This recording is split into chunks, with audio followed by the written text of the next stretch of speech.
20వ అధ్యాయము నిర్గమకాండం మొదటి ప్రారంభ వచనం నుండి మనం చదవగలిగితే, నీ దేవుడైన యెహోవాను నేనే, నేను తప్ప వేరే దేవుడు నీకు ఉండకూడదు. పైన ఆకాశమందే గాని, కింది భూమి అందే గాని, భూమి కింద ఉన్న నీళ్ల ఎందే గాని ఉండే దేని రూపమునైనను విగ్రహమైనను నీవు చేసుకోకూడదు. ఏ విగ్రహాన్ని చేసుకొని ఇది దేవుడు అనటానికి వీలు లేదు. ఈ మాట ఎందుకన్నాడో తెలుసండి? రూపం చేసుకోవటానికి నీకు రూపం తెలుసా? దేవుని రూపం తెలుసా? యోహాను సువార్తలు అంటాడు, యోహాను సువార్త 4:24 చదువుకుందామండి.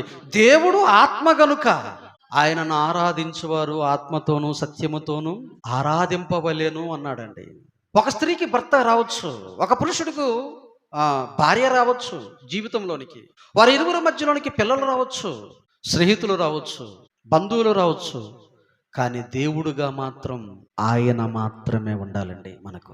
అది దేవుడు కోరుకుంది. ఎంత విషయాన్ని తన గురించి తాను బయలుపరుచుకుంటూ, తన ఏంటో తను వారికి తెలియచేసుకుంటూ, తన స్వభావం ఎలాంటిదో, తన శక్తి ఎలాంటిదో, తన రూపం ఎలాంటిదో దేవుడు తెలియజేస్తూ ఎందుకు ఇంత కరాఖండిగా చెప్పాడు అని అంటే, మీరు దేనిని చేసుకోవటానికి వీలు లేదు, దేనికి సాగిలపడటానికి వీలు లేదు, దేనిని పూజించటానికి వీలు లేదంటే సమస్త మహిమ సమస్త ఘనత దేవునికి తప్ప దేనికి చెందటానికి వీలు లేదని ఆలోచన అండి, దేవుని కోరికండి.